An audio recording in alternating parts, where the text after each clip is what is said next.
Bismillahirrahmanirrahim. Assalamualaikum warahmatullahi wabarakatuh. Selamat pagi teman-teman semuanya. Nah, hari ini di kesempatan yang luar biasa ini, kita akan bahas nih materi yang sangat menarik, yaitu mengenai jaringan epitel. Nah, jadi ini adalah materi histologi. Jadi, oke, kita cerita dulu ya sedikit. Jadi dalam ilmu kedokteran itu kita belajar tentang penyakit-penyakit gitu ya. Penyakit itu berarti berhubungan dengan sesuatu yang tidak normal. Nah, atau patologi kayak gitu.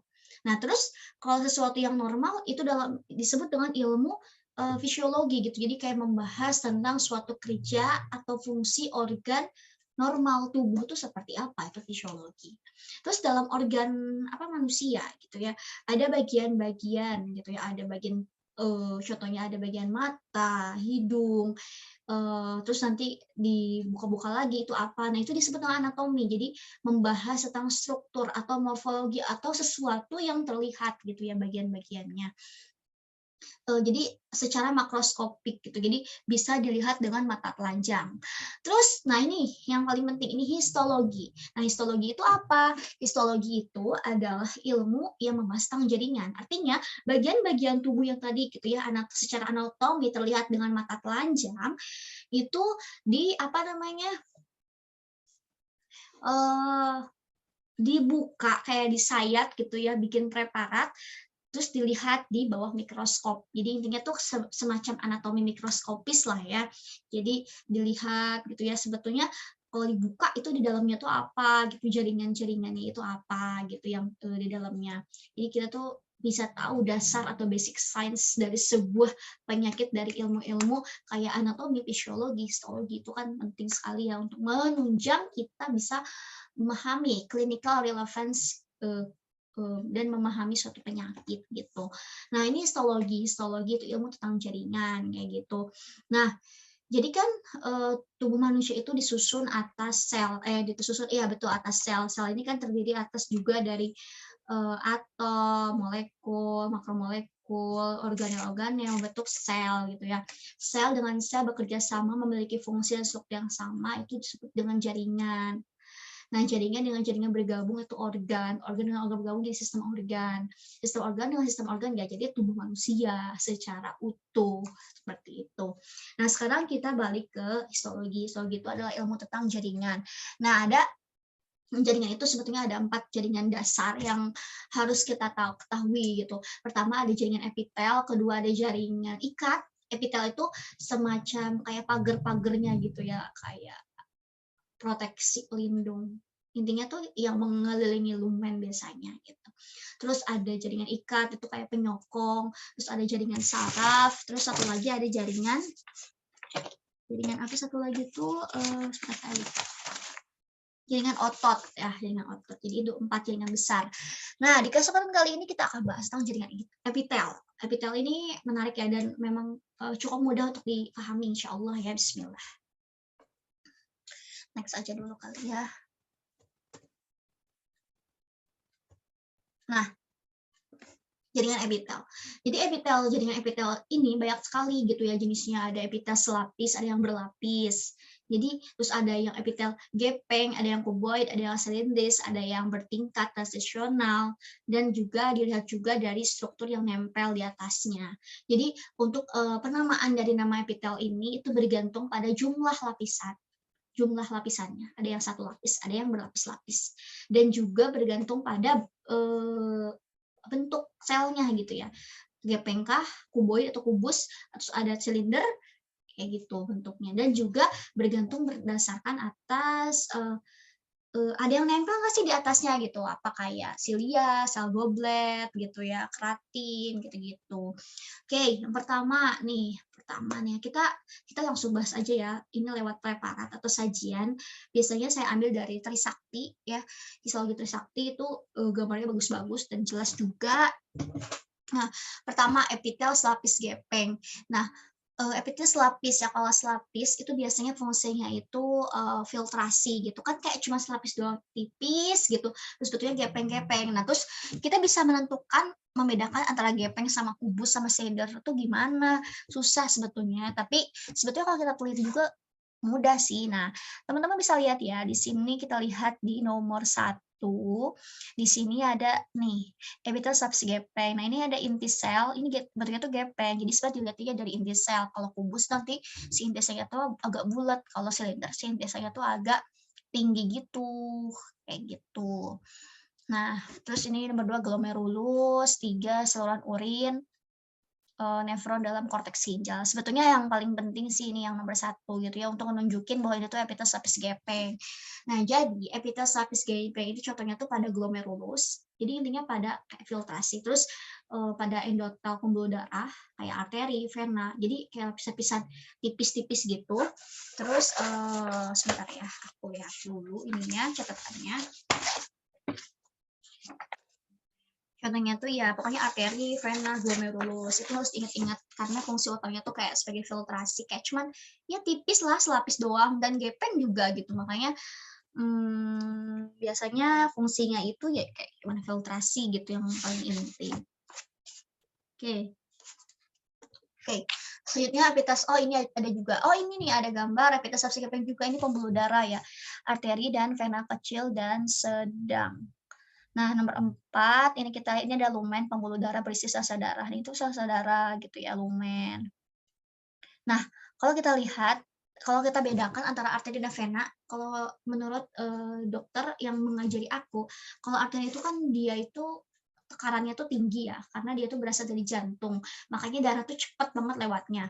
Nah, makanya kalau kita lihat gambar di sini karena ada sel-sel darah itu vena. Kalau arteri itu biasanya kosong lumennya, katanya gitu. Terus ini epitel lapis gepeng juga. Nah, ini kita lihat, jadi dia ada sel-sel gitu ya, cuma selapis doang. Ininya tuh dia tuh kayak ketemu lumen gitu kan. Terus nomor 2 ada tunica media, tunica adventitia. Ini kayak struktur mikroskopis dari pembuluh darahnya.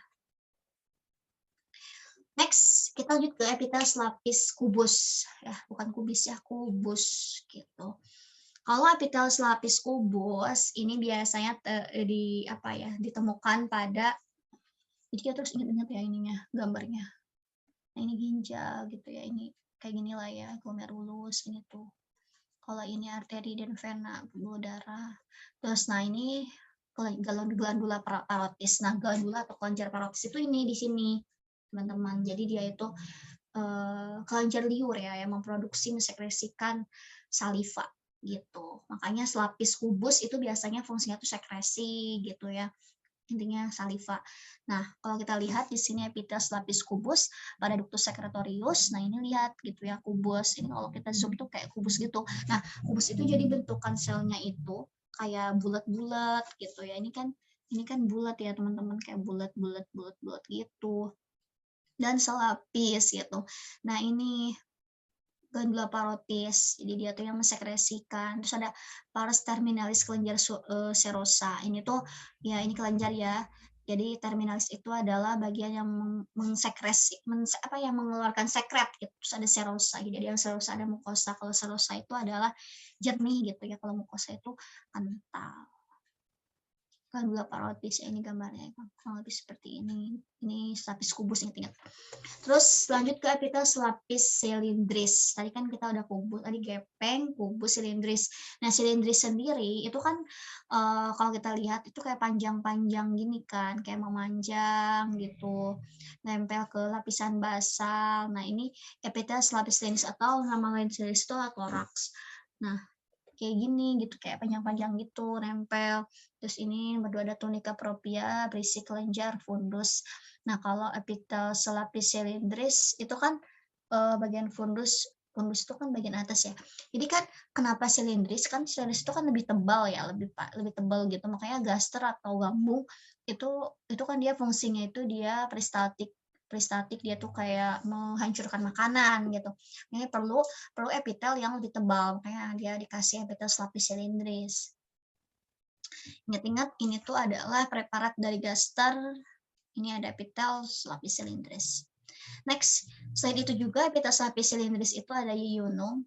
Yiyunum itu adalah usus halus. Dia itu kan sama. Jadi intinya kalau epitel lapis silindris itu biasanya pada pencernaan. Nah, kalau kita lihat di sini ini ada mikrofili atau brush border yang khas pada epitel lapis dendris itu biasanya kalau di pencernaan itu ada yang namanya brush border mikrofili sebagai penyerapan makanan gitu ya. Nah, ini terus ada sel goblet, terus ada epitel lapis dendris. Nah, ini lihat-lihat ininya, sumber 2 atau Dicapropia. Ingat-ingat ini adalah Hyaeunum. Epitel lapis dendris Hyaeunum mikrofili. Oke, sudah. Terus selanjutnya adalah epitel berlapis gepeng. Kita balik ke epitel gepeng yang berlapis, tapi tadi kan selapis, kalau selapis ada arteri, ada vena, ada tadi apa? Arteri, vena sama apa sih? Gue lupa deh. Astagfirullah. Nah, sama ginjal, sama glomerulus ya, teman-teman.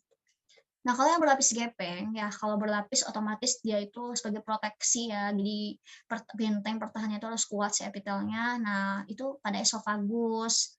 Esofagus itu ini tempat lewatnya makanan kan, dari mulut, kan ada mulut sama gaser itu kan dihubungkan sama esofagus. Nah, makanya berlapis gepeng tanpa lapisan tanduk. Nah, kenapa tanpa lapisan tanduk? Kan tanduk itu kayak sifatnya tuh kering. Kalau ada lapisan tanduk itu biasanya terjadi pada kulit ya, kulit. Nah, ini kita lihat berlapis gepeng. Nah, teman-teman sebetulnya ini tuh gepeng gitu ya. Dan berlapis gitu, kayak numpuk gitu. Tapi nggak ada lapisan tanduk. Nanti kita lihat yang lapisan tanduk. Terus ada tunica propria, ini tunica muscularis mucosa. Ini sih bagian dari esofagus. Ingat-ingat. Oke, paham, udah ngerti. Epitel, pokoknya epitel tuh yang ketemu sama lumen deh gitu ya. Terus lanjut, ini yang ada yang tanpa lapisan tanduk. Nah, kalau tanpa lapisan tanduk tadi udah kita bahas, contohnya tuh kulit. Nah, di sini juga ada vagina. Nah, kalau kita lihat di sini epitel berlapis gepeng tanpa, sama, ini juga tanpa lapisan tanduk. Oke. Nah, makanya kalau yang berlapis gepeng tanpa lapisan tanduk itu biasanya tuh sifat lingkungannya tuh basah. Ini kan bagus basah ya. Vagina juga basah, makanya tanpa lapisan tanduk. Nah, ini kayak gini. Tuh, ini kan kelihatan banget inflasi. Ini berlapis, terus ini gepeng-gepeng gitu ya, karena intestelnya gepeng. Jadi kan ini tanpa lapisan tanduk. Terus lanjut, ini adalah epitel berlapis gepeng dengan lapisan tanduk. Contohnya itu adalah kulit lapak kaki. Nah, teman-teman kita lihat nih. Ini dermis, ini stratum basalis atau ciliacum, stratum spinosum, granulosum, lucidum, corneum, dan epidermis. Nah, yang disebut dengan lapisan tanduk ini kalau di kulit itu adalah stratum corneum gitu. Nah, ini gitu ya. Ini lapisan dari kulit sih. Jadi intinya kalau lapisan tanduk itu kering gitulah. Ya, juga bingung jelasin gimana ya. Terus ini kulit telapak kaki, ini epitel berlapis kubis. Nah, karena epitel berlapis kubis, kan kalau yang kubus-kubus itu biasanya ada sekresi-sekresi lah ya. Dia kan ngeluarin keringat mungkin ya. Dari telapak kaki yang nomor 1 ini ada epitel berlapis kubus. Nah, teman-teman kita lihat nih, ini kubus ya bentukannya. Karena intisannya tuh bulat-bulat. Terus di sini tuh ada saluran keluar atau ductus excretorius kelenjar keringat. Nomor 2, pars terminalis kelenjar keringat. Ya, pars terminalisnya ini sekretnya. Ini terminalis, ini sekretnya. Ini adalah contoh ya buat telapak kaki pada epitel kubus berlapis. Ini berlapis yang mana? Oh, jadi iya benar kayak berlapis. Kalau tadi yang selapis kubus apa? Kalau yang selapis kubus contohnya itu ada ini mana? Glandula parotis yang menghasilkan saliva. Kalau yang berlapis kubus itu contohnya itu kulit telapak kaki yang menghasilkan kelenjar keringat gitu ya. Kalau yang selapis kubus itu ada glandula parotis, teman-teman ya. Selapis kubus itu ada glandula parotis. Terus kalau yang berlapis kubus itu ada kulit telapak kaki yang mensekresikan keringat ya. Next, ini selapis silindris. Oke, paham. Oke, udah next. Masuk ke epitel berlapis silindris dengan sel goblet. Nah, ini tuh silindris ya, silindris sel goblet. Nah, sel gobletnya mana? Nah, ini sel goblet, ini lumen ductus excretorius, ini epitel berlapis silindris dengan sel goblet pada ductus excretorius. Jadi kan ini tuh berlapis silindris ya, berlapis silindris. Terus ini tuh jaringan ikat. Oke, next. Terus ada epitel bertingkat silindris. Nah, biasanya kalau yang bertingkat silindris kayak bertingkat itu kayak berlapis semu gitu. Maksudnya itu apa ya? Bukan, jadi dia tuh seperti yang berlapis, tapi padahal cuma selapis doang. Ini ada kinosilia. Ada kinosilia, ada stereosilia. Kalau stereo itu biasanya pada epididymis. Kalau kinos itu kan dia silianya tuh gerak-gerak ya. Makanya kinos itu kan gerak-gerak ya pada ini pernafasan gitu untuk menyaring udara, untuk menyaring partikel yang berbahaya. Sudah ada sel goblet atau sel piala gitu disebutnya. Terus ada epitel bertingkat silindris. Nah, ini tuh seperti yang bertingkat, seperti yang berlapis, tapi padahal nyatanya tuh ini tuh selapis aja gitu. Nah, sifatnya tuh tidak beraturan kayak gini kalau yang bertingkat. Terus ada membran basalis gitu. Terus ada pembuluh darah, terus ada jaringan ikatan. Contohnya tuh pada trakea. Jadi ini tuh epitel silindris bertingkat. Terus lanjut yang bertingkat silindris juga, bedanya kalau ini tuh stereosilia karena ya silinya tuh diem doang, kan stereo tuh diem. Terus epitel bertingkat silindris ini ada lumen yang berisi spermatozoa. Nah kan ini kan tuh testis tanpa ductus epididymis kan ini ya tempat pembentukan sperma. Contohnya pada epitel bertingkat silindris. Lanjut ke epitel transisional. Nah, kalau epitel transisional ini tuh bisa berubah-ubah gitu tergantung. Jadi dia tuh kayak yang meral-meral gitu loh jaringannya, kayak di saluran urin, kayak dari contohnya vesika urinaria, uretra, pokoknya kayak contohnya PVU ya, kandung kemih. Dia kan kalau dianya terisi, kalau si vesika urinarianya penuh, terisi urin, itu kan si epitelnya tuh jadi menggepeng gitu kan. Tapi kalau dia vesika urinarianya kosong, makanya si epitelnya tuh menebal. Jadi makanya disebut epitel transisional, kayak berubah gitu kan. Nah, ini kita lihat kayak gini. Ini ada sel payung. Sel payung itu apa sih? Bentar ya, aku lupa. Sel payung itu khas pada epitel transisional. Jadi dia itu disebut dengan krusta. Mana? Ini krusta ada lagi ya. Ada krusta, ini ada sel payung. Kita baca dulu. Jadi pada dasarnya epitel transisional itu adalah epitel berlapis dengan sel payung di permukaannya. Iya, jadi epitel transisional itu adalah epitel berlapis dengan sel payung di permukaannya. Jadi memang payung ini memang cuma ada di epitel transisional. Kayak gitu, bentuknya tuh poligonal. Terus kadang memang berinti dua, katanya gitu sih. Terus contohnya itu kan pada ureter gitu ya. Ada vesika urinaria. Terus udah ye, alhamdulillah ya teman-teman. Pokoknya ini gampang sih kalau epitel. Jadi epitel gampang, mudah-mudahan bermanfaat, dan itu tuh dasar banget, ini tuh basic banget. Kenapa? Karena nanti tuh karena di materi-materi soal gitu kayak kita belajar kelenjar, kita belajar bagian organ lain, itu pasti epitelnya tuh sering diulang-ulang. Kadang-kadang kita lupa, makanya basicnya tuh harus kuat. Karena kalau kita udah ngerti basic, kita belajar materi yang lebih sulit pun nanti akan gampang juga untuk memahami gitu. Cukup sekian dapat saya sampaikan. Terima kasih. Wassalamualaikum warahmatullahi wabarakatuh.